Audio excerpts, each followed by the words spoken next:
اليوم جدا مهمة جدا، كون هذه الحلقة مرتبطة بالكرد والفرس. الكرد والفرس من يعني عندنا اسم موصول بمعنى الذي أو شخص، وعندنا حرف جر منو. هذا السؤال الصعب حول الكرد والفرس. وطبعا من الشائع أنه معظم المراجع العربية وحتى الغربية إلى حد كبير يعني هي ترى أن كل شيء، يعني كلمة غريبة أو أعجمية يقال عنها فارسية وخلصت الأبحاث. أي شيء متعلق بإيران الحالية اسمه بلاد فارس، الكرد بدو الفرس، هاي بالمراجع العربية. فكل هذه الموضوعات الغامضة، هل هي في جوهرها أو في حقيقة الأمر، أو تصمد هذه الدعاوي أو هذا الشائع، هل يصمد هذا الشائع أو هذه الدعوات، هل تصمد أمام البحث العلمي، أمام الأكاديمية العلمية؟ هل بالفعل الكرد ليسوا سوى بادية الفرس؟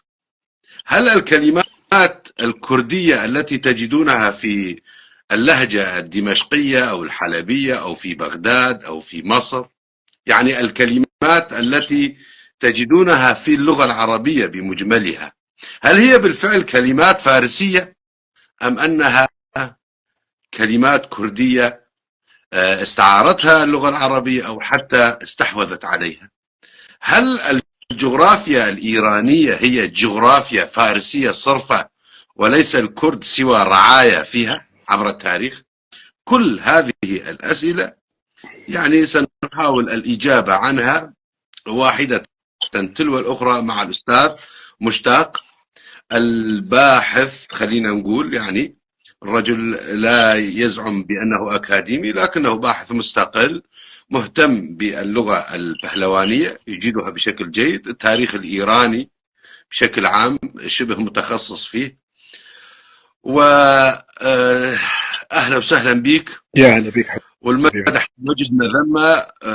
تفضل أستاذ، يعني أعطينا مقدمتك أنت بالبداية ونشوف إيش يطلع معنا من أسئلة في سياق هذا الحوار. بداية طبعا أرحب بالجمهور الكريم، وأحب أقول أنه الحقيقة هاي المشكلة اللي نعاني منها ككرد موجودة في التاريخ وطوال التاريخ ولكثير من الشعوب، ونحن لسنا فقط الذين نعاني منها.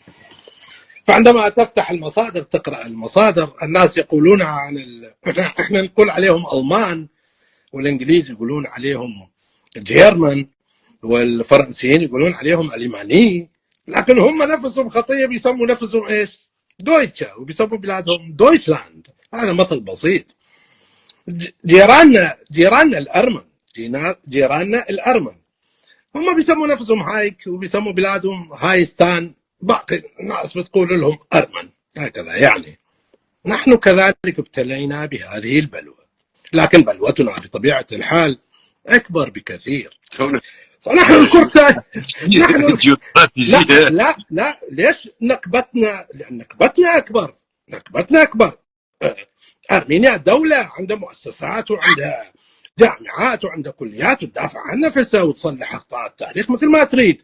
ألمانيا عندها مؤسسات ضخمة وتحكي وتقول. إحنا إيش عندنا؟ مساكين. هيا حسين ومشتاق على البث، إحنا نحاول نتطرق لهالموضوع، لكن في أبحاث كبيرة. عندنا إعلام عالمي ليتكلم باسم أمة الكرد، سكان زاغروس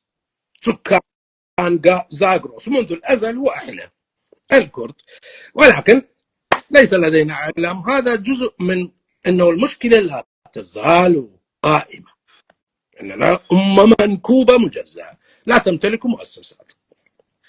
والجواب وأن مؤسسات، لكن مؤسسات غير فاعلة الحقيقة. يعني هي وين هي مع المؤسسات؟ الاسف يعني المؤسسات الكرديه غير مؤسسات فاعله، وحتى غير النخب فاعلة نهائيا، التاريخيه وهم الكرديه غير فاعله. مضيعين راسهم ايضا من رجليهم وما بيعرفوا والله وين حاطهم ولا بيحكوا. احنا عندنا هاي المصيبه، هم بيلتهوا بامور غريبه عجيبه ما بعرف شو هي. طبعا انا ما بقلل من قيمتهم ولا من شأنهم، لكن نحن نحتاج الى مؤسسه ضخمه تدار حتى لو بجهود شخصي، بجهود ناس شخصيين. عندنا مليونيرات بالالاف كرد طايحين في اوروبا وطايحين في بلادنا. قولوا لهم قدموا $100 لمؤسسه علميه تنقذنا من حالتنا. ليش؟ شو هي؟ لازم عندنا حكومه ولازم عندنا دوله لنسوي هالاشياء؟ لا والله لا، مو مستعدين سواء اللي كانت يدفعوا $1 مؤسسات او على يعملوا مستوى مؤسسه. يا اخي نعمل نعمل قاموس، خلي نعمل قاموس كردي ما عندنا ويا ويلتها.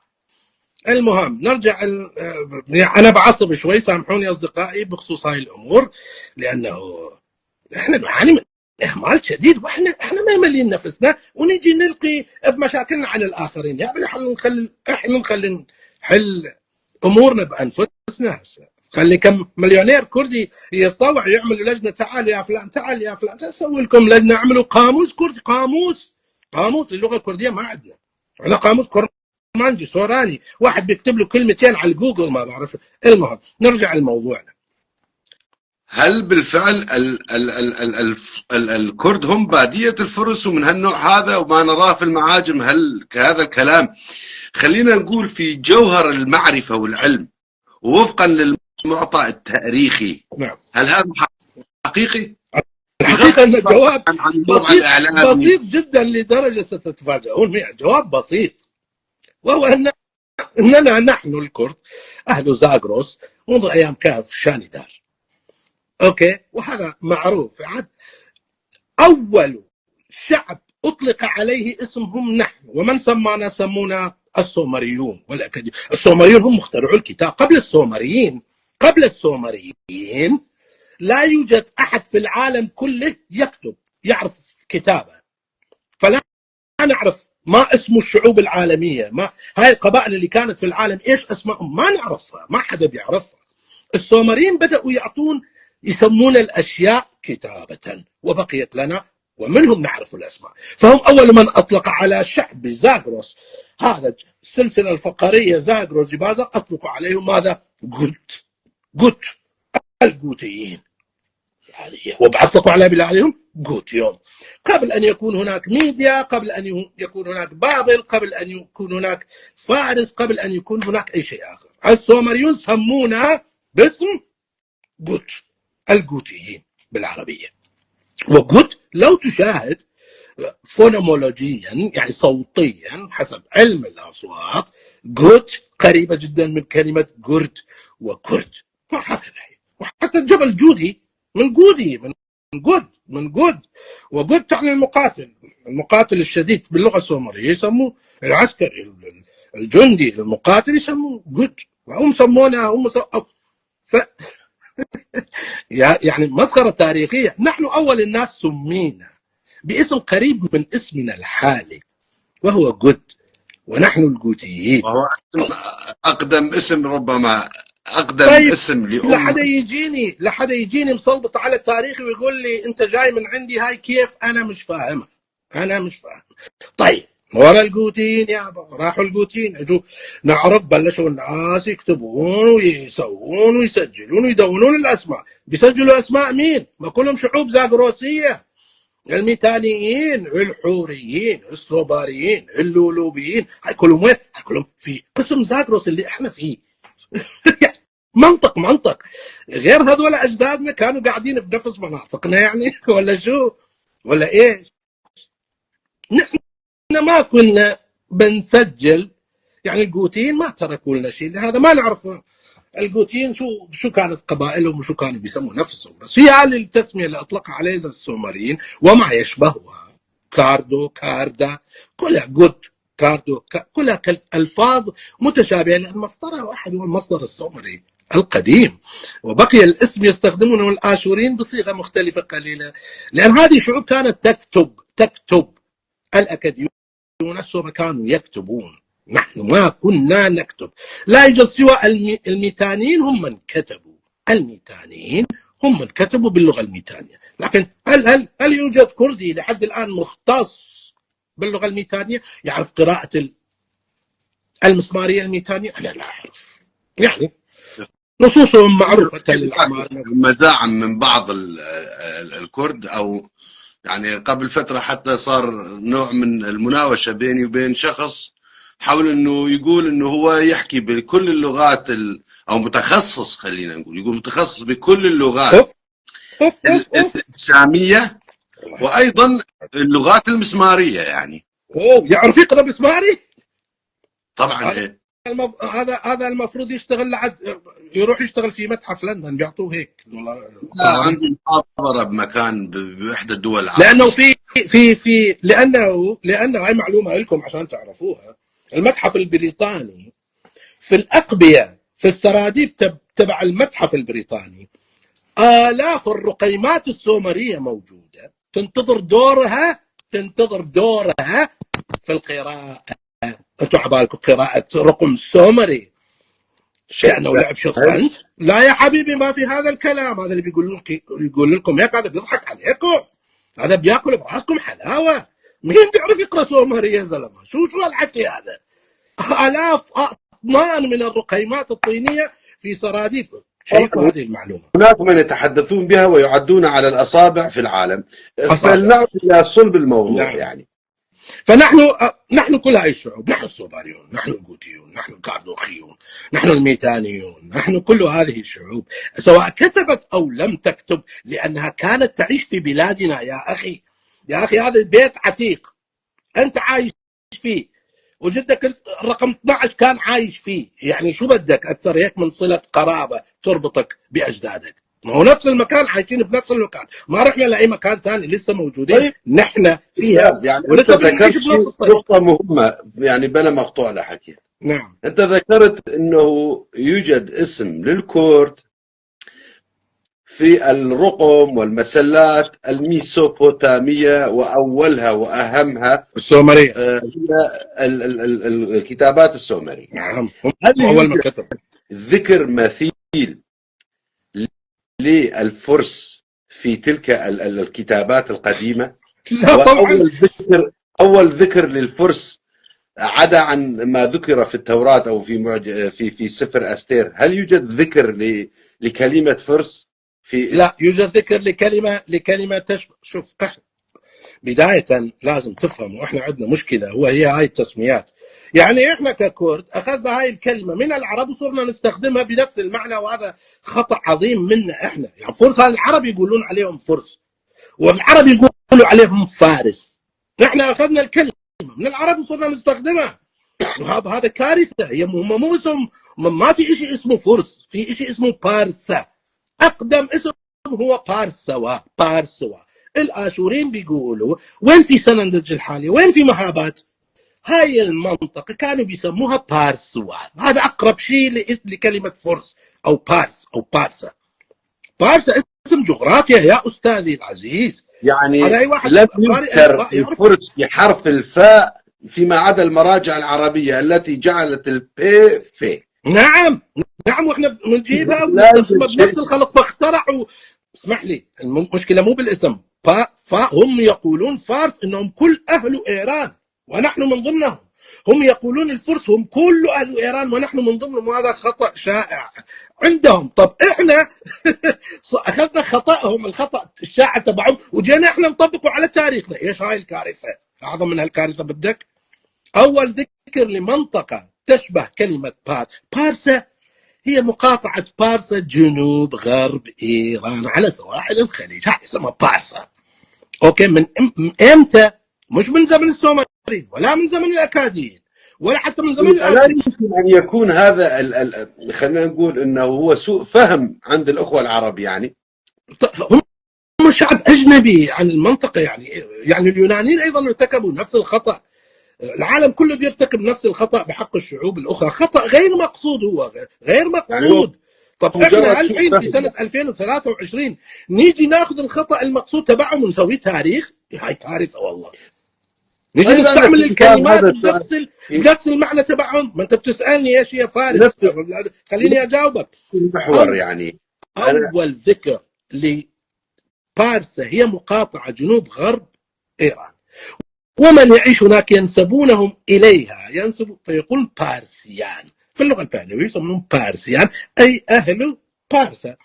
وشمال بارسا يعيش قوم من نفس جنسهم ومن نفس لغتهم ومن نفس تاريخهم. شمالهم منطقة تسمى مادة، يطلقون عليها الإغريق ميديا، وهم النفس، ولكن ماذا التاريخ؟ مادقان الميديين، وهكذا.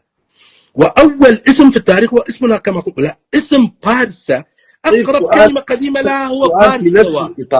في نفس الإطار أستاذ، على مود ما أنسى يعني. الآن شاه إيران هو الذي ذهب إلى الأمم المتحدة وطالب بتغيير اسم مملكة فارس إلى إيران. نعم. ما هو السبب؟ هل هناك أسباب تاريخية؟ طبعا أسباب تاريخية ضخمة. يعني نفهم معنا هذا الموضوع. نعم. نرجع بداية فقط لأذكر لكم أن أول ذكر لمنطقة بارس، نقطة مهمة عشان ما نفقد البداية، أول لفظة قريبة من كلمة بارسا هي بارسوا. الآشوريين كتبوا في رقمهم أن المنطقة الموجودة حاليا في بين بحيرتي وان وبحيرة أوروميا في كردستان، وهي منطقة سنندج وأوروميا، وهاي المناطق كانت تسمى بارسوا. هذا فهمنا ومبين الاسم. فيما بعد نشاهد هذا البارسوا، هذا الاسم الجغرافي انتقل إلى جنوب غرب إيران حيث كانت مملكة عيلام. بعد أن سقطت دولة عيلام، الدولة العيلامية على يد آشور بانيبال، على يد الآشورين، حدث فراغ سياسي. هذه القبيلة الآريائية البارسوائية نزلت من شمال إيران حيث منطقة سنندج وأوروميا الحالية وهي قلب بلاد الكرد، نزلت جنوبا إلى مملكة عيلام، إلى منطقة أنشان، وأنشأت مملكة اسمها مملكة أنشان. والعائلة التي حكمت هناك العائلة الآريائية التي هم من نفس جنس الميديين الذين حكموا هناك هم العائلة من؟ عائلة هخامنش، ومنهم كمبوجيا الذي بالعربي نسميه ماذا نسميه؟ قمبيز. هذه كارثتنا، نحن نستخدم الأسماء الأجنبية لوصف أسماء. نعم. هلا مفردة عيلام هي إيلام، أليس كذلك؟ نحن أطلقنا، هي لا يوجد لها معنى. يعني هذا إيلام، هذه محافظة اسمها ديبالا، محافظة إيلام، مدينة إيلام، مدينة حديثة سماها في العهد الشاهنشاه سماها إيلام، ولا هي اسمها ديبالا. لا، أنا قصدي مفردة عيلام يعني بالتسمية التاريخية الحقيقية. يعني الآن الأخوة العرب لما يكتبوا فيعني مثلا ستار يسموها عشتار مثلا، ومن هذه الأسامي، وتصير نوع من الثوابت لدى الناطقين بالعربية حتى من الكرد، من أمثالي وأمثالك وغيرنا. يعني أنا ما يحدث عندي التباس لأني أعرف التاريخ جيدا، لا يحدث عندي أي التباس لأن أسمي الأسماء بمسمياتها الحقيقية كما كانوا أولئك يطلقون على أنفسهم. أنا إيش خصني لما يجي واحد مثلا هيرودوت يسميهم، لكن يسميهم باللفظة الإغريقية، لا يوجد شيء. هؤلاء هسه أنت تخيل نفسك، خلي أعطيك نسوي فيلم مثل فيلم كرتون. تخيل أنت يا حسين عندك آلة زمن وترجع لزمن ميديا، أوكي؟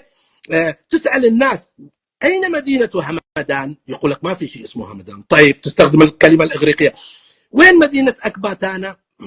الناس ما راح يعرفوا أنت عن شو تتكلم، ماكو شيء اسمه أكباتانا، ما راح يفهموك إذا ما قلت هقمتانا عاصمة الميديين حيث بناها من؟ راح تقول لي بناها دياكو. لا، اسمه ليس دياكو، هذا الاسم الإغريقي لأول ملك ميدي، واسمه إيش؟ دهيوكا. اسمه بلغتهم هو يطلق على نفسه دهيوكا، هقمتانا. وما معنى هقمتانا؟ عاصمة الميديين الكبرى، أعظم مدينة في إيران شرق وفي جبال هقمة. أنا الكردي في خانقين الكلهري لا زلت أقول وشعبي يقول همقة يعني للجميع. ولا يزال الكرمانجي يقول همي، ولا زال السوراني يقول همو، ولا زال في الإيلامي يقول هما. هقمة يعني هما يعني حمقة. همقتان يعني كلكم مع بعض، يعني جمع العشائر الميدية في هذا المكان ليبني لهم أول مدينة في زاغروس، مدينة ميدية. همقتان حيث مكان الجمع. هكذا سيفهمك الميديا لو رجعت في الزمن. ولن يعترف بأنك أنت تقول ميديا. ميديا كلمة إغريقية، هم كانوا يطلقون على بلادهم ماذا؟ يقولون لها بلغتهم ماذا؟ يطلقون على جنسهم آريان، يطلقون على ملكهم أول ملك دهيوكا، ثاني ملك فرورشته، ثالث ملك هو خشتره، آخر ملك أسطياك. خلاص انتهى. ما أنت طالما تذكر الكلمات العربية وتذكر الكلمات الإغريقية، راسك الديلكو تبعك راح يفتر يا كردي، راح يفتر ديلكو مالك، وما راح تفهم شيء من التاريخ. لازم تعرف هذول شو كانوا بيسموا أنفسهم بلغاتهم عشان تعرف تاريخ مصر. لم تجبني عن سؤالي حول لماذا قام شاه إيران وذهب إلى الأمم المتحدة وغير التسمية من مملكة فارس. نعم، سنة 1935 شاه إيران دولة فارس ومملكة فارس قدمت عريضة لعصبة الأمم، لم تكن أمم متحدة، كانت تسمى بعصبة الأمم، بأن رجاء غيروا اسم هذا الاسم لأنه ليس مطابق للواقع، غيروه من فارس وبيرسيا إلى إيران. لماذا؟ لأن شاه إيران أولا لم يكن فارسيا ولا من جنس الفرس ولا من منطقة فارس. الرجل كان يقولون أنه مازندراني ولكنه من عشيرة البالاني، وعشيرة البالاني كردية ولا زالت موجودة، لهذا سموا نفسهم بالبهلوي. البهلوي رضا بهلوي، ما قال بالاني عشان ما ينكشف أصل الكردي، قال بالاني. فهو ليس الرجل فارسي، هو يعرف هذه تسمية خطأ، فكيف إنما سماها باسمها القديم إيران تعني الآريين كما سبق نعم، يعني هناك شائعة أيضا يعني في هذا الإطار أنه لم تكن إيران إيرانا إلا مع الشاه البهلوي. هل هذا لا لا لا لا لا لا، إيران هي إيران شهر منذ القدم، منذ أيام الآفستا. إيران شطر وإيران فيجا، إيريانا فيجا، أو بالآفستا مذكورة كإيريانا فيجا، وفي النصوص الهخامنشية مذكورة كآريا، وهي مذكور. وهيرودوت يقول الميديين أيام الميديين كانوا اسمهم آريان، هم يسمون نفسهم آريان. عندنا ضيفة أو مشاهدة تقول إن هي بالانية اسمها تارا بالانية. نعم، تارا بالانية من الزنقنة، عشيرة البالاني. بهلوي يعني يا أستاذ، بالاني يعني بهلوي، يعني هي من عشيرة الزنقنة وهي بالانية. نعم، نقول لهم عشيرة البالاني، يعني هي من أقارب الشاه السابق، لكن الشاه السابق أصبح ملك إيران كلها بأكملها. وبالمناسبة الحرس الخاص لشاهنشاهات إيران كانوا كرد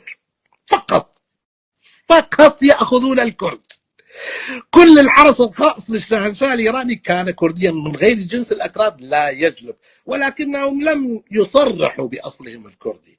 وهذه أيضا جزء من نكبتنا لحد الآن. الكثيرين من الكرد لو صار على مستوى مدير قسم والله ما يذكر أصل الكردي، وهي حقائق. حطوا عينكم بعين يقولوني كذب وبتكذب. والله أعرف مدير قسم صاير ما بيسوى فرنك ما بيقول إنه أصل كردي. فكيف هذا شاه إيران؟ ربما يعني سبب تجنب الكثيرين حتى يعني بالاعتراف ببعض الحقائق، يعني انها تتصادم مع مصالحهم. يتصادم لعد لا يدور لي على تاريخ يعني ودوله. بيقعد عندي انا الكردايتي ابو الكردايتي، والله عندنا دوله كردي، بيتبكبك على الكراد، لكنه لما بيروح وظيفته يتجنب حتى والله تسلم عليه بالكردي، يكلمه كلام كردي والله ما بيجاوب عليك. صح، يعني انا سؤال تاريخ ودوله. انا بحكي للناس البسطاء العاديين، بدي هذول يفهموا كلامي، الناس اللي حرقتهم مثل حرقتنا، ما بوجه كلامي. مثلا مثقفين وخاصة من كرد روجافا سوريا، متروسين مثقفين، شعبنا متروس مثقف، لكن ينحطوا على الجرح.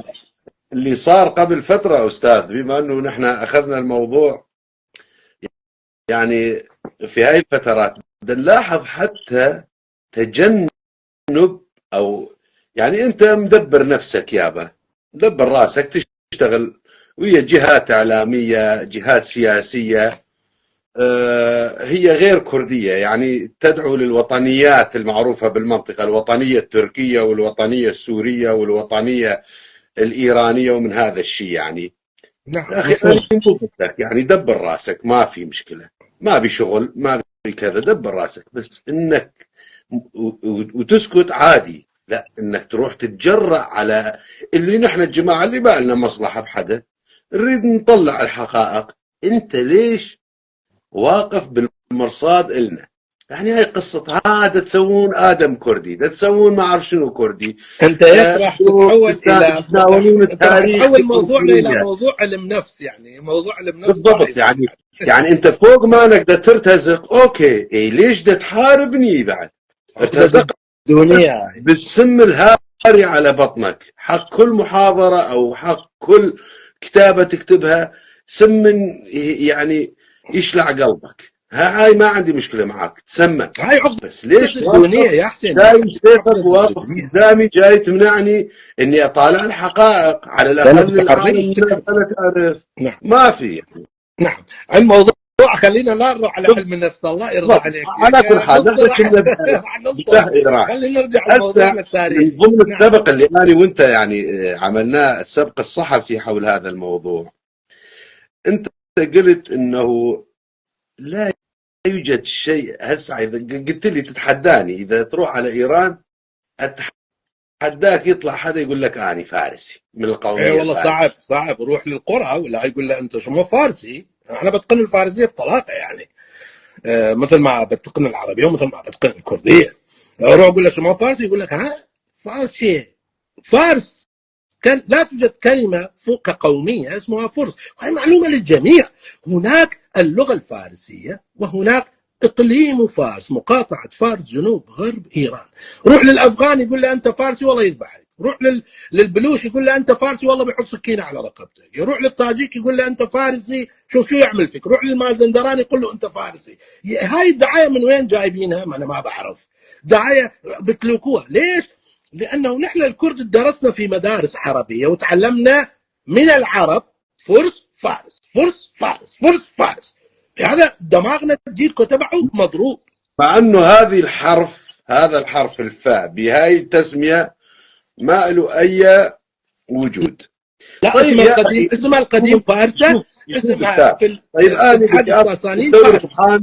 محامي المنادين بالقوميه الفارسيه، انه اكو شيء نعم اسمه قوميه فارسيه. بدي اياك، انا انا بدي اياك تصير فارسي اكثر من انا الفارسي. انا الان اصير فارسي يابا. هذا عندك بالتوراه، إيه.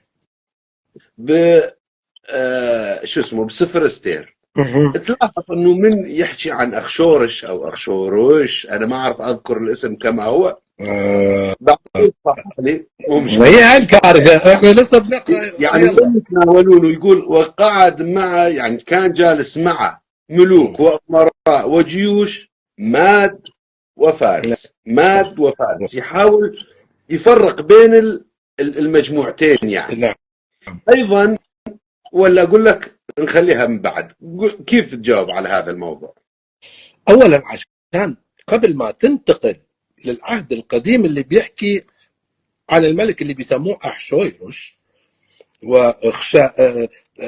خشايثرا اسمه باللغه الاريه، قبل لا تروح هناك لازم ترجع للميدين. يعني بيصير تنط السلم من تحت تطلع لفوق من غير ما تمر بالسلم، يعني ما يصير. شو سوبرمان احنا ولا احنا سبايدر مان؟ خلينا نحكي عن الميدين. مين هم الميديين؟ طب كان في فرس ايام الميديين؟ نعم كانوا موجودين، ولكنهم كانوا تابعين لدوله اسمها ميديا، مادة اسمها مادة، وملوكهم الأربعة مشهورين. آخر ملك دولة كانت لمين؟ ميديا. ميديا إيش؟ إمبراطورية. إيش بيسموا نفسه؟ شايف ريال. نعم حبيبي بيان بيسموه أحشويرش، تخيل. هيك هذا بيلف راس الكردي ديلكو. أنا بيهمني شعبي ما بيهمني الآخر. طيب تقدر تفسر المفردة يعني؟ تقدر تشوف طبعا لها خشاة ثريا، يعني الملك خشاة. احنا شو شاء. بنقول هسه؟ خشاة. طبعا يعني هذا خشاة. للتخفيف. فرق بين لغتك كل لغتهم 3000 سنه، فهو يقولوا خشاتريا يعني شاه المدن يعني. فالمهم المهم فهذول الميديين سووا اول امبراطوريه في تاريخ الاريان قبل الاغريق. هذا الكلام اول امبراطوريه بيعتبروها للهند واوروبيين، حتى امبراطوريه مادا، امبراطوريه اللي بالاغريق يطلقوا عليهم ميديا. 4 ملوك، هم 4 ملوك، اخرهم مين؟ وفي هاي الفتره بارسا بالجنوب تابعه مين ملكه؟ كمبوجيا اللي بيسموه قمبيز. مش هذا قمبيز اللي راح مصر، هذا قديم، هذا كان بس ملك فارس بوقتها، ملك بارسا، ملك فارس. اوكي، الملك وكان تابع للميديين، يعني فاسل يسموه بالانجليزي، وبالاتحاد الميدي. يعني الميديين وحدوا القبائل. وشو اللي سووا الميديين؟ وحدوا القبائل الزاغروسيه، وحدوا هاي القبائل الزاغروسيه 7 8 قبائل وحدهم. مين وحدهم؟ أنا أفهم منك إنه نفس البارسيان هم من قبائل الزاغروس. يعني ما احنا قلنا يا أستاذي، ما احنا قلنا كان منطقتهم في سنندج. هم من هناك، من الآريان، من شعب الآريان، ونزلوا لما خلت عيلام، سقطت دولة عيلام، هاي العشيرة نزلت لتحت وعملت لها مملكة في أنشان، منطقة أنشان اللي سموها إيش؟ شالوا اسمه القديم من هناك، جابوه معاهم وسموها بارسا ونفس الشيء، نفس اللفظ، بس هاي بالآشورية، هاي بلغة الآريا سموها بارسا. ما هم اجوا من هناك. كانت واحدة من الاتحاد القبلي الميدي، صح؟ نعم. هم ما يذكر هيرودوت انهم واحد من هيرودوت فاهم التاريخ غير شكل. 6 قبائل في الاتحاد، قبيلة منها نعم. هي نعم، هاي قبل بس بارسا مو تابعه لهاي القبائل. هاي القبائل الزاغروسيه الشماليه اللي هم قبائل منطقه مادا الكبرى، اللي هي كردستان واذربيجان وبلاد الري. هذه هي ميديا الكبرى والصغرى يسموها. فجمع هاي القبائل كلها وقالوا لهم عمي تعالوا، احنا الاشوريين طايحين فينا، كل سنه بيجونا بيقتلونا وبينهبونا وبيسرقونا. مين هذا؟ هذا الدهيوكا. ايش معنى دهيوكا؟ اللي نسميه دياكو، بالكرديه بنسميه دياكو، هو اسمه دهيوكا. ما راح تفهم العلاقه بين كلمه دهيوكا واللغه الكرديه الا اذا نطقتها دهيوكا. ده يعني ايش بالكرديه لحد الان؟ ده يعني قريه، واحنا نقول ده. ايلام سالتني قلت لك اسمها ديبالا. كان اسمها، هي قريه كبيره كانت اسمها ديبالا، يعني ده العليا. يا أستاذي يا عزيزي، عفية بيار. دهيوكا يعني الرئيس الإقليم.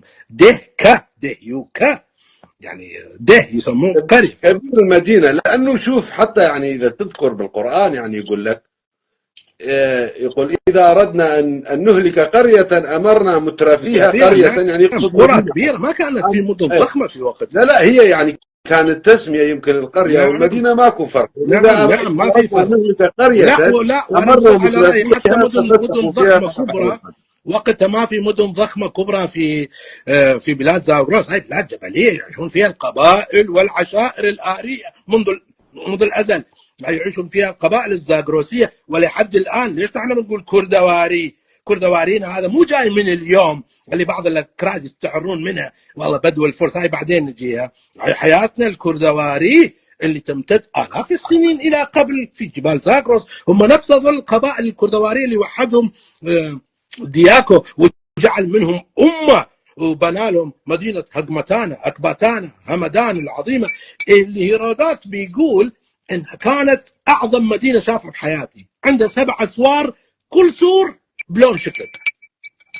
هو على موضوع الحقيقة، على موضوع قصة البداوة، خلينا وأيضا في السبق يعني أنا وأنت ناقشنا هذا الموضوع، نريد نذكر به إنه أنت قلت لي إنه، أو خلينا نقول اتفقنا على أنه النموذج الحياة الكردية تتشكل من مثلث، مجموعة قبائل كردوارية تسكن ما بين المشاكل.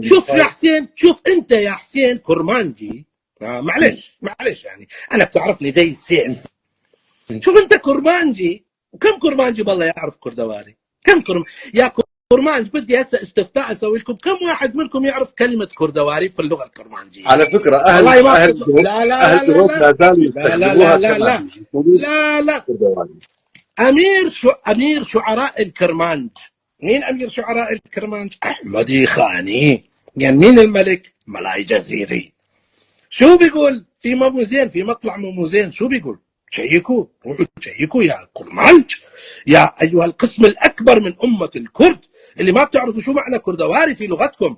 أحمدي خاني يقول كرمانج وكوهي وكناري فانشان خبري كردواري.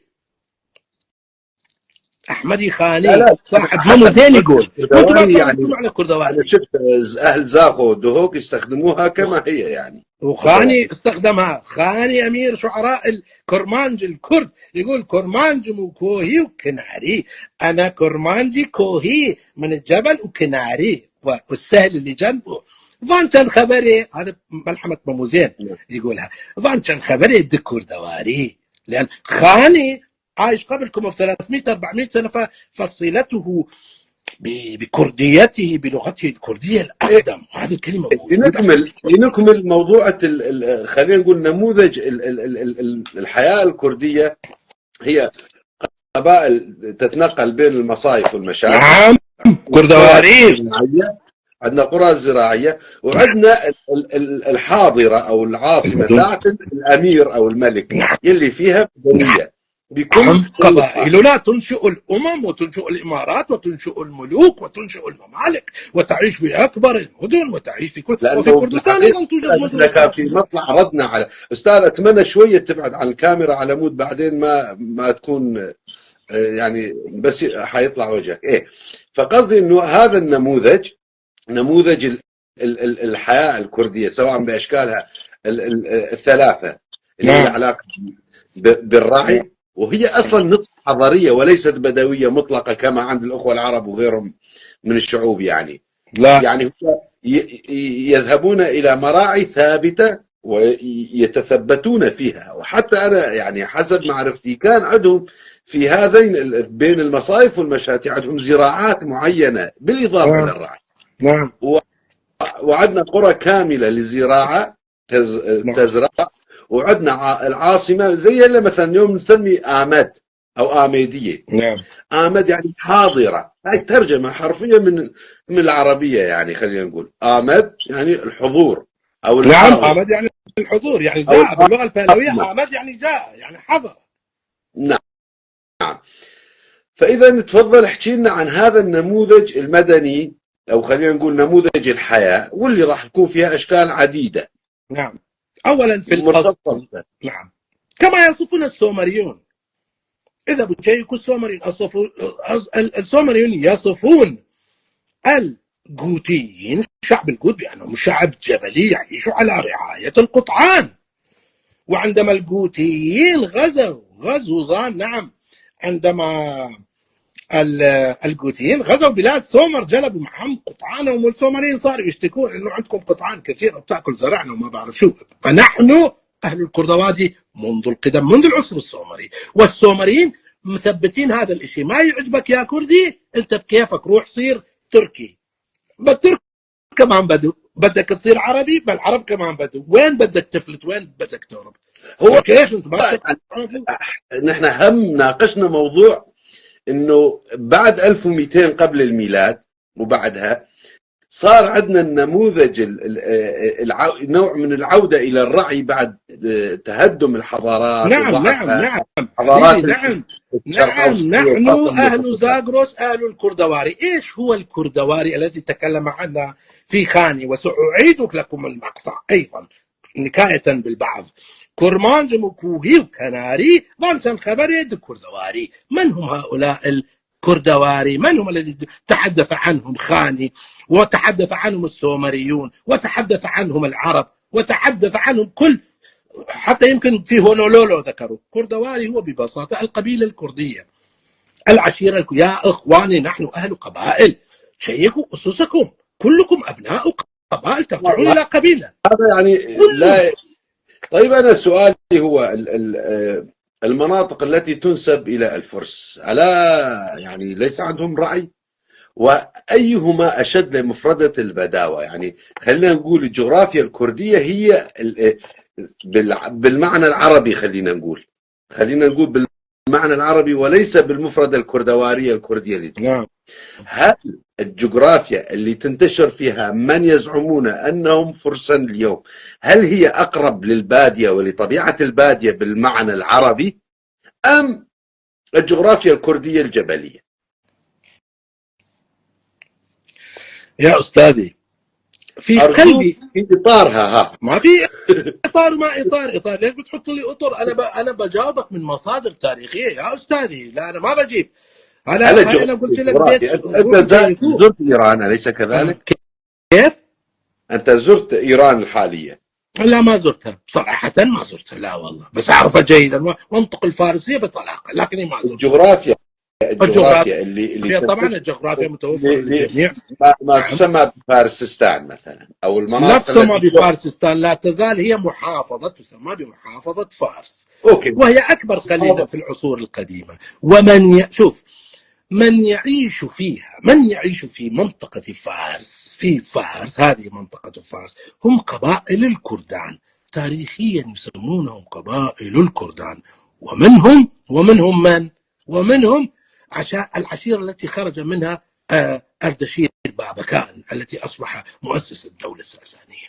يا أخي في الأصل نحن عشائر، ولكننا ننشئ قرى وننشئ مدن ونعمل مدن ونحكم ونبني إمارات ونبني دول ونبني إمبراطوريات حال أي شعب آخر في العالم. ما هذه قال عندما الطبري قال الأكراد بدو الفرس، فهو ما قصد ما تفهمونه أنتم اليوم. الطبري كان هو أصلا عالم إيران شهري وعالم إيراني وعالم من طبرستان، يعني من مازندران، ومازندراني، لكنه مسلم، ما يقدر يستخدم كلمة إيران بمعنى الآريين، وإيران شهر، لأن هذه الكلمة أصبحت محرمة في الإسلام، تدل على الجاهلية، تدل على إيش؟ الجاهلية. فكيف يذكر إيران؟ لأن إيران مرتبطة بالدين الزردشتي هكذا، إيران شهر مرتبطة بالدين الزردشتي هكذا، وهم يسمون الدين الزردشتي مجوسي، دين مجوسي. فكيف أنت الطبري صاير مسلم وبتكتب باللغة العربية راح تقول إنما الكرد الكردواري مال إيران شهر أو مال الإيران؟ كيف ستستخدم الكلمات العربية؟ لأن العرب هكذا يفهمون، يقولون إنما الكرد بدو الفرس، الكرد بدو الفرس، هذه هي. والعرب أستاذ حسين في أشياء أنتم ما بتعرفوا. العرب لما اجوا شافوا قبائل الكردان في الجبال استغربوا، دخلوا معهم في حروب كبيرة جدا في الفتح الإسلامي، فاستغربوا من هؤلاء الذين يعيشون في الجبال، يعيشون في الدشت، يعيشون في البرية، في الخيام، وعندهم قطعان الخيول وعندهم قطعان حيوانات. فاستغربوا من قالوا هذول لا يمكن أن يكونوا من أهل هذه البلاد، هذول لابد أن يكونوا عرب صعدوا الجبال واستعجموا، لابد أن يكونوا عربا واستعجموا. هكذا نظر العرب إلى الكرد. فتتخيل سووا مسابقة، قالوا هذول لابد عرب مستعجمين، هذه نتيجتهم اللي توصلوا لها. عاد العرب تعرف العرب مو شعب واحد، العرب شعبين، العرب عدنان وقحطان، او يقولون مضر وربيعه، ويقولون الشمال اليمانيه هيك. فالقحطانيه قالوا لا هذول منا، هذول ولد كرد ابن صعصع وما بعرف ايش. العدنانيه قالوا لا هذول من بني عامر، عدنانيه من عندنا. اختلفوا. هل الكرد عدنانيون؟ هل تتصور؟ عندي هم سؤال آخر يعني. نعم. هذا التاريخ المشترك المديد ما بين الفرس والكرد. نعم. أو يعني أنت يعني حسب ما تقول إنه ما بيج، هل الأخمينيين فرس بالمعنى القومي اليوم؟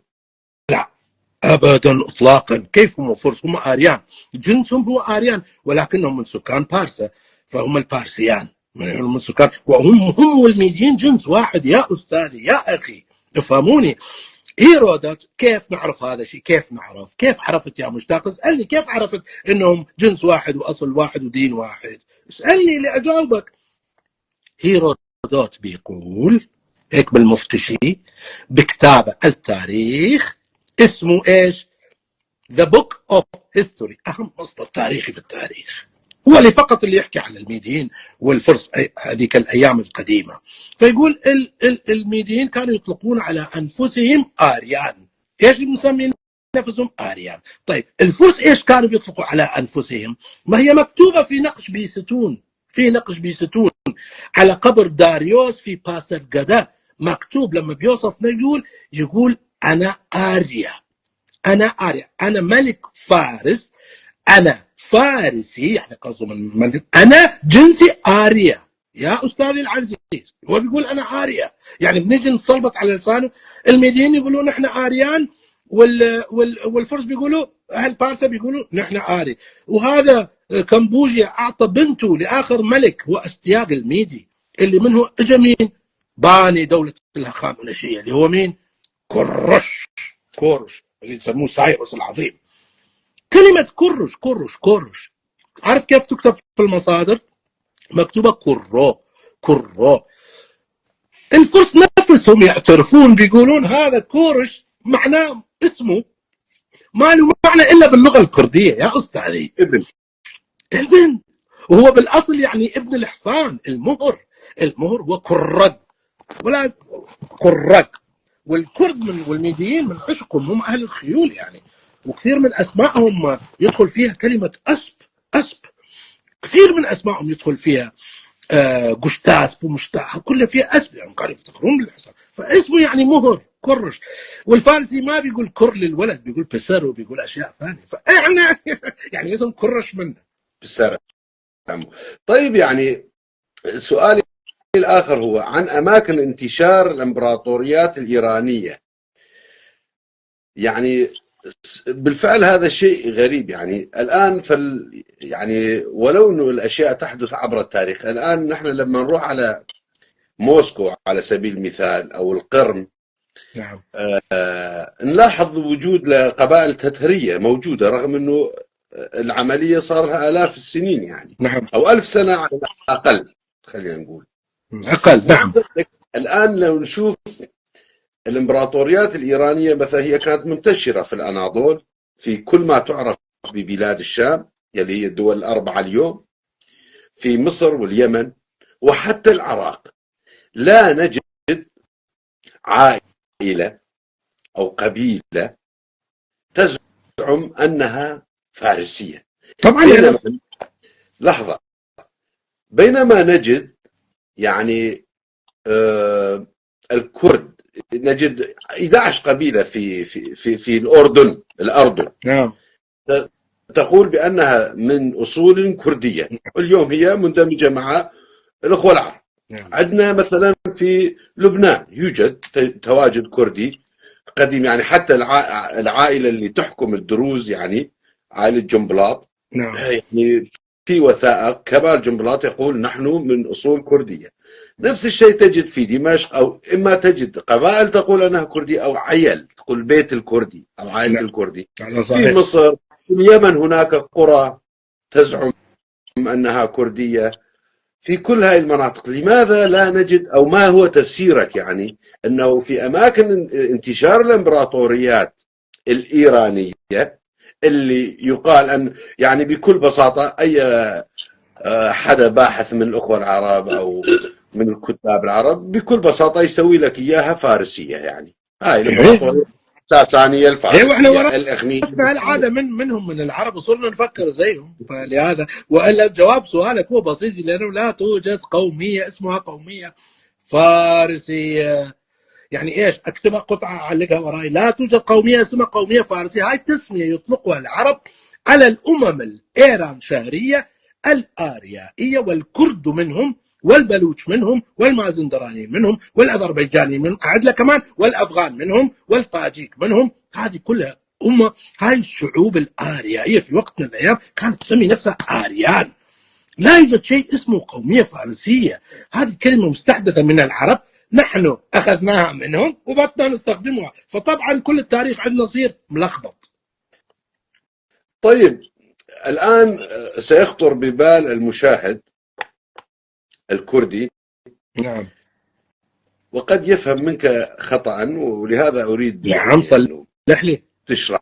يعني لا، نعم. قد يفهم منك خطأ. نعم. أنه عندما يعني تتحدث عن نفي للقومية الفارسية وتتحدث من الناحية التاريخية عن إيران، سيخطر بباله كثيرين من ذوي العقول، خلينا نقول الصغيرة، يقول لك ها أنت معناها ضد شيء اسمه كردستان بالجغرافيا التي نحن نزعم نريد بناء دولتنا عليها، أو نزعم أنها أراضينا التاريخية، أو هي العصب أو هي العمود الفقري للأمة الكردية. كيف يعني؟ كيف مش فاهم كيف، مش ما فهمت أنا سؤالك بالضبط. يعني يقول لك فإذا أنت تدعو إلى الإيرانية، راح ينفهم من كلامك أنه أنت تدعو إلى شيء اسمه أمة إيرانية وتنفي الأمة الكردية بهذا المعنى السياسي. سياسي يعني لا تأخذي، أنا ما دا أحكي لك عن نفسي يعني. أنا أقول لك هذا اللي راح يفهم منه. طيب بسيطة. نسبة فشل هاي النظرية، فشل البائس وبؤسة، لأن اللي يطرح هذا السؤال هو إنسان بائس، حتى سياسيا هو بائس، لأنه الجواب بسيط. هاي روح على دولة أفغانستان، هي جنة، أوكي؟ روح على دولة قائمة بالأمم المتحدة لكيان سياسي، وهم آريائيين وإيرانيين، وإيران شهريين وآريائيين. طيب روح على طاجيكستان فوقها دولة آريائية، روح احكي لهم فرس والله يذبحوك، ما يقبلون. حتى لغتهم ما بيسموها فارسية، يسموها زبان دري، اللغة الدرية. ما هي فارسية، من وين جبتها؟ طيب احنا الكرد جزء من الأمة الآريائية القديمة، ايش هذا خصه بأن ننشئ أنفسنا دولة اسمها كردستان، كيان منفصل سياسي عايشين فيه. وهي ايش اصل المسألة الكردية؟ هاي الجزء، هذا الجزء من أهل زاغروس، هذه القبائل، هذه الأقسام، كرمان، جوران، هذول منضمين مع بعضهم، عندهم فكرة في راسهم، وهم كلهم يسمونهم كرد، وعندهم فكرة في راسهم ان بدنا نصير دولة. اللي بيرضى اللي ما بيرضى في يوم من الايام راح يصير دولة. ايش علاقة هذا بتاريخك القديم يا اخي؟ اظن انه هاي النقطة وصلت استاذ. في سؤال أرجو أن تكون وصلت لذوي العقول البائسة، لذوي العقول التعبانة اللي حتى ما بيعرفوا ايش هي السياسة. ايش خص السياسة بتراثك، بلغتك، بتاريخك؟ ما هو انت اذا قطعت نفسك عن الآريائية وعن الإيران شهرية، فانت يعني تنكر ميديا اصولك، صح؟ طيب لأن الميديين كانوا بيطلقوا على نفسهم آريان، فلا تجيب طاري الميديين معناته تشطبهم من تاريخك. ونشطب الساسانيين، ونشطب الأشكانيين، ونشطب تاريخنا، ونسوي له تاريخ جديد. يسألك شاب من الأودينس يقول لك نعم إنه إذا لماذا هذا الفارق الكبير حسب رأيه بين اللهجتين الكردية أو اللغتين الكردية والفارسية؟ لا يوجد فارق أقرب. هذا أيضا استنتاج خاطئ، لأنه لا يعرف الفارسية. من يسأل هذا السؤال هو شخص لا يعرف أي شيء عن اللغة الفارسية، ما يعرف اللغة الفارسية. يعني تكاد تكون إحدى اللغتين لهجة للأخرى دراية. أقرب لغة للغة الكردية في العالم هي اللغة الفارسية. إيش هو بكيفه؟ أنت يعني نجيب على البساطة أنت حسين كرمانجي، لما تسأل واحد عن اسمه تقول له نافيتاتشيا. أنا كالوري ناوتو تشاس، السوراني ناويتو تشيا، الجوراني نامي تو تشيان. الفارسي ايش بيقول؟ نامو تو تشيا. وين الفرق؟ وين الفرق؟ الفرق في اللهجة مش في القواعد. نامو تو تشيا. ومرات بيقولوا يستخدموا الاسم العربي. هي الفارسية اللغة هي كثير يعني داخلة فيها كلمات، مرات ما بيقولوا نام، بيقولوا اسم توتشي. تخيل. طيب عندي السؤال يعني نحن بلشنا بالأسئلة الأخيرة يعني. نعم. عندنا نقش فيستون. نعم. يعني نشوف اللباس ما بين القبائل اللي يفترض هي الأقرب للكردية. نعم. والقبائل اللي نحن نقول عنها فارسية. شوف الهدوم تختلف، وأيضا مثل ما قلت لك، مثل ما قرينا بالعهد القديم، يعني عملية الانفصال أو خلينا نقول تنشئة أمة فارسية تصير، يعني يقول لك ماد وفارس. وبالصورة نشوف نوع من الاختلاف بالهدوم. الهدوم اللي هي من جهة، يوم تشوف النقش، الهدوم اللي من جهة اليسار، واذا كنت تطلع عليه من هاي الناحيه تشوف هدوم كرديه موجوده الى اليوم الناس تلبسها، بينما تشوف بالجهه الاخرى هدم، وهذا لابسين يعني مثل الدشداشه، اشياء صح. ثقافيه. الملوك أنا جوابه بسيط أيضا جدا. أهل زاغروس منذ القدم يلبسون الشروال، والعاد تشوفه في صور الميديين. صور الميديين لابسين شروال وفي فوق وهيك، ولابسين القبعه تبعتهم. هذا اللبس الكردي الباقي لحد الان يلبس الشروال. يعني في نوع من الرداء فوق الشروال، هو اللباس بينما تجي تشوف ملابس الفارسيين البيرسيانز، البيرسيا لا، لابسين مثل الدشداشه ولابسين قبعه هيك مزخرفه. السبب بسيط، انه لما نزلوا من بارسوا وسكنوا في منطقة أنشان، وهم صاروا عائلة آريائية حكمت العيلاميين. الشعب اللي حكمهم البارس ليسوا آريائيين صرف كلهم، وإنما الغلبة أكثرهم كانوا العيلاميين الذين يسمونهم خوز، وبلادهم يسمونها خوزستان. سقطت الدولة العيلامية، لكن الشعب العيلامي باقي. من حكمهم؟ لم يحكمهم عيلاميين منهم، وإنما حكمهم هؤلاء الآريانيين الجدد الذين جاءوا من منطقة بارسوا، وهم بارسيان الفرس. تبنوا لأن هاي الملابس اللي لابسينها هي ملابس العيلاميين يا أستاذ العزيز. نعم. يعني أنت تريد تقول لي يعني الاختلاف وهذا كلام يبدو ما راح يكون جميل، لكن لا، قول المثل الأقرب، قول كل شيء يخطر ببالك. يعني. مقاطعة دقيقة، نقطة ضبط. إخواني اسألوني أي سؤال يخطر في بالكم، مثل ما أنا ما برحم أحد، لا حدا يرحمني، لا حدا ترحموني أبدا. اسألوني كل ما يخطر ببالكم. أنا هنا بتكلم بالعلم، بالمصادر العلمية، ما عندي شيء أخبيه ولا عندي شيء أبالغ به، ولا بدي منكم شيء ولا أنتم بدكم. بدنا نفهم بس. اسألوني أي سؤال بدكم. يعني قصدك أنه الاختلاف الموجود بين الفرس عبر التاريخ والكرد هو أشبه بالاختلاف بين مثلا اليكيتي والبارتي، عائلة الطلباني أو عائلة البارزاني مثلا، على هذا النحو يعني. طيب أنا ما راح أجاوبك على سؤالك، هون دخلنا في السياسة الغريقة. لا راح أقول لك شيء. أقول لك شيء يا أستاذي. مين آخر ملوك ميديا؟ جماعتنا، خلينا نقول جماعتنا. مين آخر؟ أستياك. القصة اللي بنعرفها واللي بيرويها هيرودوت واللي بنقراها أيضا في النقوش البابليين كمان كتبوا عليه. ايش بتقول القصة؟ انه اخر هذا الملك عنده بنت اسمها مندانا بنته مندانا. اعطاها لمين؟ اعطاها لكمبوجيا قريبه، ملك ايش؟ ملك انشان، ملك فارس. كمبوجيا، من هاي الزواج بين كمبوجيا ملك انشان ملك فارس ومندانا، مين اجا كورش الهخامنشي. كورش الهخامنشي من طرف ابوه هو هخامنشي من اهل بارسا، ومن طرف امه هو ميدي من عائله البيشداديين هذولا. فهمت علي شو بقول؟ فهمت علي؟ وهذا هو منشئ الدوله الاخمينيه، يسموها الدوله الاخمينيه، اللي ورثت الدوله الميديه. اللي بيقولوا انه ما كانت في حروب، الميديين كلهم صاروا ويا كورش، بيحبوا كورش، هيك التاريخ بيقول. شو بدنا يعني مشان ما ابعد كلش، اسال الاشكاليين شنو وضعهم؟ لا، الاشكاليين موضوع الاشكاليين هم الفارسيين اللي اجوا. الاسكندر وراها اجوا وقضى على الميديين وقضى على الفارسيين. الاسكندر قضى على الدوله الايراشاريه كلها. ظهور الاشكاليين، خلينا نقول هسه نحن يعني اليوم نحكي عن الاخمينيين او المجموعات ما احنا بدنا نعرف بالقديم مين من مين يعني. بس لا بأس، اي سؤال تلقى عندي اجابه. هو يعني الاشكاليين نقدر نقول هم ايضا من المجموعه الاريه او من ضمن التحالف الميدي القديم، خلينا نقول يعني من سلالاتها او من وراء. نعم، مليون بالمية. يعني مذكوره انه هو خشتراء اللي دمر الدوله الاشوريه ايضا ضم كل هاي الاجزاء له، ضم له منطقه برثوة. فهو ايش لقبه؟ ايش الملك الميدي كان بيلقب نفسه بايش؟ خشايثرة، خشايثيا او خشايثرة، يعني ملك.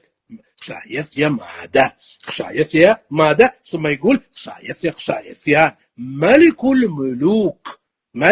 كل هذه الملوك الصغار كانوا تحت ايد الملك الميدي. فالاشكان ومنطقتهم برثة وهي في الشرق، شمال شرق إيران، خلينا نقول في المناطق اللي هي حسه خراسان خوارزم سمرقند بخارى. هاي المناطق كانت مناطق الأشكانيين أو البارثيين. زين أستاذي. فبعد ما أجى الإسكندر وغزا وقضى على الميدين وعلى الأقامنشين، وكان بده يقضي على الدين الزردشتي نهائيا، يمحي شيء اسمه ثقافة آريائية من الوجود. وهذا معروف سياسة الإسكندر. لما مات الإسكندر مين خلفوا على حكم إيران والشام والعراق؟ سلوقس الضابط تبعه. فسموا هاي الدولة بالدولة السلوقية. هاي الدولة السلوقية كانت دولة ضخمة. البارثيين اللي هم الأشكانيين في شمال شرق إيران، واللي هم الشعب آريائي، واللي أنا بترجم لغتهم في النصوص البهلوية، يعني هم هذول لغتنا تشبه اللغة البارثية أيضا. هذول هجموا وهدموا دولة سلوقس وأسسوا الدولة البارثية الضخمة في اتحاد كونفدرالي ضخم لكل الشعوب الآريائية، وأيضا كانوا زردشتيين. وبعدهم جساس، وبالتالي سيرثهم الساسانيون، أليس كذلك؟ نعم، أردشير بن بابل. الساسانيين الذين تقول عنهم أنت وكثير من المصادر الحقيقة بما فيهم الطبري يعني، وحتى الكثير من الأدلة. الشواهد أنا سويت حلقة كاملة موجودة على القناة نشرتها في صفحتي الخاصة. إذن يعني ختاما، وهذا كلام خطير، سأكون منحازا إلى الكرد كما كنت يعني محاميا. أظن أني كنت محامي جيد عن الزعم بوجود قومية فارسية أو فارسية ما موجودة. موجود أهل بارسا، البارسيان يتحدث عن الموارد البشرية. يعني في حال سلمنا بوجود دولة أو أمة فارسية في محافظة فارس الحالية، نعم، نصهم باختيارية مش فرز، نصهم باختيارية لور. ايوه سلمنا. طيب سلمنا، ماشي، سلمنا. هل الموارد البشرية لهذه القبيلة أو هذه المجموعة البشرية، هل مواردها البشرية هي بنفس كفاءة الموارد البشرية للأمة الكردية الحالية؟ انت ايش بتحكي؟ نحن الكتلة الأكبر من الأمة الآرية، نحن سكان غرب زاغرس بأكملها، بس الكرمانج بيطلعوا ضعفي ألف. شو بتحكي انت يا أستاذ حسين؟ إذن يعني احنا ما عندنا دولة تعدنا ولا احنا شعب كبير ضخم جدا. مواردنا شو مواردنا؟ عندنا دجلة، بس دجلة والفرات بيمروا من أرضنا، بس دجلة والفرات. الموارد البشرية يعني المجموعة البشرية. نعم، نحن شعب كبير لكن ما في عندنا حكومة تحسبنا، ما في عندنا ما. بس انت شوف خريطتنا، ما شعب ضخم كبير جدا نمتد من عند سواحل البحر الأبيض نزولا إلى الخليج. شو بتحكي؟ يعني طبعا نحن ضخنا، لهذا ما حدا هو هذا السبب ما حدا راضي يعملوا لنا. لا تخلينا نفوت في السياسة. هاي السياسة والبوليتكس معروف، احنا شعب قوي ولو توحدنا والله ناكل العالم كله. إذن باسيل نيكيتين بيقول لو هذول العشائر الكردان والقبائل هاي لو توحدت راح تاكل. باسيل نيكيتين يقول، المستشرق الروسي، هذول الله ما هذول لو يتوحدوا راح ياكلوا العالم. احنا ما نحل حرب، احنا وبنولد، احنا عندنا اولاد كثار. الواقع غير مبشر بالمطلق، مشان ما الواقع بسبب اشياء اخرى نحن كلنا نعرفها جيدا ولا داعي لان لا أقلل كما تقول. انا حسب ما فهمت منك في معرض هذه الحلقة حول الفرس والكرد، من كرد وفرس كي التاريخ يقول نحن ذكرنا في بداية التاريخ قبل أن نذكر على تسليمنا مجازا وتجاوزا عن كل البحث العلمي الذي حدث اليوم بعد التسليم. إذن الفرس لا يتجاوزون أن يكونوا هم من الكرد وليس العكس.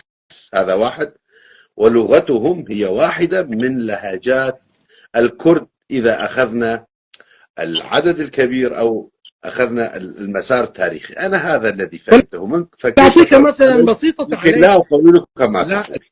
لا، خليني أعطيك مثيل بسيط. قبل 200 سنة، ما نروح بعيد، كريم خان الزند اللكي الكردي من قشائر اللك من أهل ملاير أنشأ دولة ضخمة، هي الدولة الزندية، وامتد وحكمه من مناطقنا من كردستان جنوبا إلى مكران، ومن ضمنها منطقة البصرة أيضا في العراق. تعرف أين نقل عاصمته؟ إلى أصفهان. أصفهان كانت عاصمة الدولة الزندية. أين كان الفرس في وقتها لما عندنا دولة لكية كردية تحكم إيران بأكملها؟ يا أستاذي العزيز، خلينا يعني هذا تاريخ، أنتم شيء ألف باء التاريخ ما قارنه. هاي الدولة الزندية يعني الكردية حتى حكمت الموارد إيران البشرية، خلينا نقول الموارد البشرية بما هو موجود، يعني الناس من بعضها، خلينا نقول نرجع قديما حتى، يعني اليوم مثلا الخليج، خلينا نقول في أكبر إحصاء إذا نسوي لا يتجاوز 30 مليون عربي أصلي، مع اليمن يصيرون حوالي 40 مليون. فلا يمكن يعني أنه الأخوة الفرس يعني الحاليين أنه لا يمكنهم أن ينشئوا كل هذه الإمبراطوريات على هذه المساحات الشاسعة، والتي كانت في يوم من الأيام الإمبراطوريات الفارسية كانت على الدوام. يعني هي يعني وين هي الدول الفارسية يا أستاذي؟ وين هي الدول الفارسية؟ سؤال، خليني أجيب لك، أعيدك من الأول. الجوتيين وأجدادنا كانوا يحكموا إيران، وراها الميدي، خلينا نقول يعني جوتيين ميتانيين كانوا يحكموا مناطقنا، ثم جاء الميديون وحكموا إيران، ثم انتقل الحكم إلى أقاربهم الأخامنشيين. أقول قصدي لو سلمنا أن الموارد البشرية لهاي المجموعة اللي نحن تجاوزا نسميها إثنية خاصة، هي الموارد البشرية لا تكفيها أن تحكم كل إيران أو تكون قطبا إمبراطوريا عالميا تحكم من مصر إلى كل بلاد الشام. هذه كانت دول إلى الأناضول. تحاول أن تحتل الإغريق واليونان، وعلى كانت دول إيران شهرية، كانت دول إيرانية، دول زردشتية في العالم القديم التي امتد حكمها. بدأها الميديون ووصلوا إلى ليديا. في وسط الأناضول وصل الميديون. الملك البابلي نبونائيد يأتي، النصوص البابلية تقول هكذا، شيكوا كلامي يا أخوان. الملك نبونائيد الملك البابلي، وهو حليف للميديين لكنه يرجف منهم، عنده معبد شو اسمه معبد هذا الإله الباب مردوخ، معبد مردوخ مهدم في الرها، وهذا عليه نذر انه بده يصلح في الرها عندنا بالميديين موجودين هناك، فبده يروح يصلح معبد الرها، بس بيخاف، بيقول الميديين الاشداء هناك ما اقدر هيك اروح لهم، ما اتجرأ اروح لهم. يقول المردوخ يجي يشتكي عن مردوخ بالمعبد، يعني هاي الميثولوجيا تبعته. مردوخ بيقول له ولا يهمك انا راح اغير الميديين، اغيرهم بالفارسيين اللي هم الاخامنشيين. لهذا الدرجه كانت ميديا اول امبراطوريه، وهذول عشيره اهل بيرسيا الاخامنشيين اللي هم ايضا من نفس جنس الميديين. وراء هالانقلاب الابيض، انقلاب ابيض، سيطروا على ملك جدهم، يعني كورش سيطر على ملك جده، لان اشتياق جده ابو امه، واستياق ما خلف ولد، والدوله يعني كانت ميديه، اللي هي يعني بمعنى من المعاني يصير بنت عم ابوه. كانت الدوله ميديه، الدوله الاخامنشيه. اقرا يقول دوله الميدي، دوله فارس ومادي. والاغريق شو بيسموه الحروب تبعتهم مع اصطلاح عن فرس، يقولوا حروب الميديه. كانوا يا سيدي روح مع بعد اثينا موجود خوذه مكتوب عليها اهدي هذه الخوذة الميدية إلى الإله أثينا. هذا الإفلام اللي بتشوفها هذول ميديين اللي راحوا غزوا أثينا، ميديين، لكن حكامهم هم من عائلة هخامنش. نعم. لكن الضباط، الإداريين، القانون، اللغة، كل شيء هو ميدي صرف. يعني كوننا نحكي انه حول الموارد البشرية، طبعا هناك يعني الأسئلة كثيرة ولا تنتهي، ربما في حلقة أخرى يعني نتحدث عنها. ما أريد، حتى شفنا المشاركات قلت، أو خلينا نقول التفاعل الله أقل. يعينهم، من الساعة بقينا نجيبهم منهم. ربما يعني ربما يتبع تكون حلقة الأخرى عن السياق التاريخي. نعم. يعني هناك مزاعم لبعض من يقرؤون التاريخ بشكل غير جيد أو خارج سياقه، فيقولون لك يعني مثلا زرادشت والذي هو لا نجد له قبرا أساسا، وربما شخصية دينية اعتبارية أساسا، يعني خائن خان الكرد وراح هذا ذهب كلام إلى الفرس وناس تعبانين، والله ناس كثير تعبانين. ما فنحن ربما نتحدث عن هذه الأمور، أو خلينا نقول في الحلقات الأخرى نحكي عن السياق التاريخي. نعم. ونحن نتدارس إيران. إيران أنا أو هنا أقول لكل كردي عليه أن يفهم تاريخه. نحن أول الآريان، نحن أول الزردشتين. أنا زرت قبر كيخسرو الإمبراطور وخسطر بنفسي، وموجود. اذهبوا حجوا إليه، موجود في منطقة قسقاطان، في منطقة دوكان جنب السليمانية. روحوا حجوا إلى قبر ملككم الميدي الذي لا أحد يعرف عنه شيء، تجدونه يضع ورامزدا على اليسار والشمس الزردشتية على اليمين. إيش بكيفكم؟ بالضبط. ربما نتحدث عن أنه نفس الزردشتية هي كانت عبارة عن حركة إصلاحية للمثرائية نفسها، واللي هما يمكن شيئان لا يختلفان. نحن نتحدث عن أطوار. كل هذه الأمور ربما في الحلقة القادمة على حسب التياسير. لا نعم، يجب أن نتحدث عن الزردشتية وما يدعونه بالمثرائية. لا أعرف ما هي المثرائية. المثرائية في روما، إيش جابوا لعندنا؟ أنا ما بعرف إيش جاب المثرائية من هناك لعندنا. المثرائية اقتبست من الأديان الآريانية اللي في الشرق يعني. نعم اقتبست، ولكن كدين رسمي هو موجود كان في روما وليس عندنا. انتشر في روما. المهم هذه نتركها لحلقة أخرى.